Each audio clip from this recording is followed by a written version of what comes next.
I'm just pulling in from work and I checked my phone and I see that the architect sent me a DocuSign and payment request.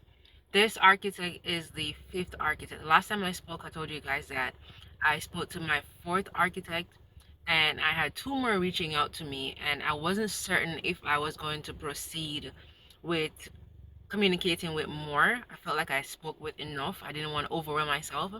But this person reached out to me and decided to go ahead. And so far, he's been the most thorough. He's been, what I can see, the most passionate about what he does. He comes really, really highly qualified. I've seen his work. Like, his work is listed in the Vogue magazine. And so it's pretty impressive.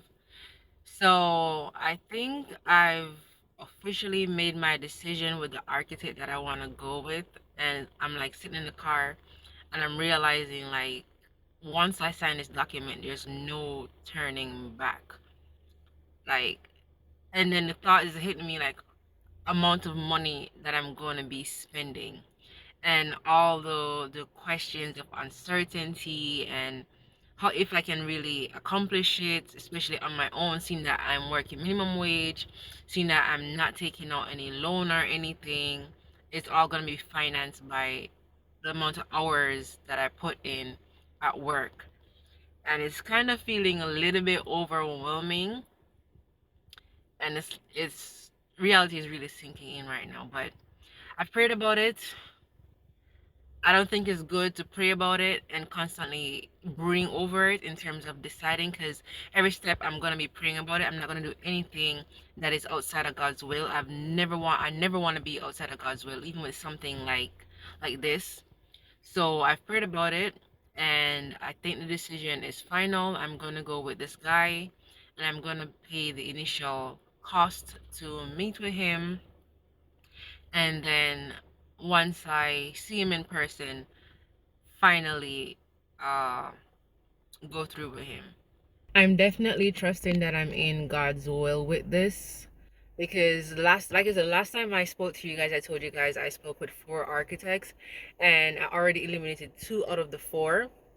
Well, as I continue to do my research, pretty much uh one of them that I was considering, I realized I looked up his license and his license been expired for almost 5 years. So I wasn't comfortable with proceeding with that. I didn't know how that would affect him going to get the permit with the zoning office. So that automatically eliminated him.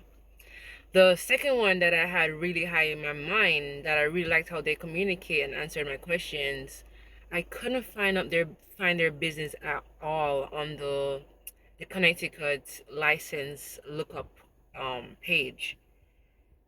I just literally couldn't find them. I've typed in everything I could possibly think of typing in that's associated with their business, and I couldn't find them at all. So for me, once more doing this and trying to take as less risk as possible, it just didn't sit well with me. So I really think it is God's will for me to sign with this architect, because initially I wasn't going to talk to any more architects. And when he reached out to me, I was told him straight up no, because you're far away from me. His office is based over our way, and I know they charge for their time.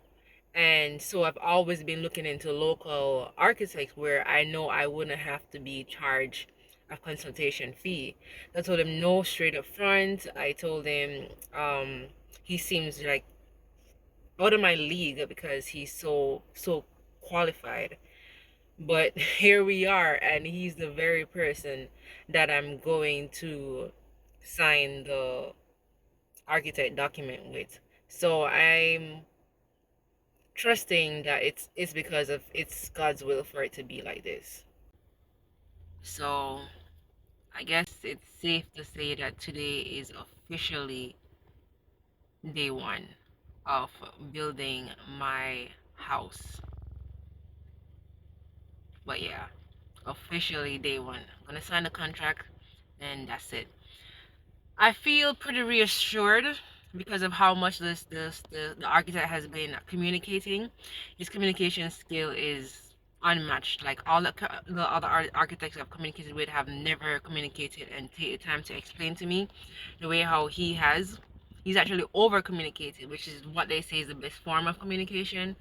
So that's pretty good. And like I said, he's come pretty overqualified. He's been doing it for over 40 years. He is a blogger. He's been listed in two top magazines, and with that, and the fact that I prayed about it, I'm gonna just do it. So here's the day one. Here's to starting it officially, and here's to the journey.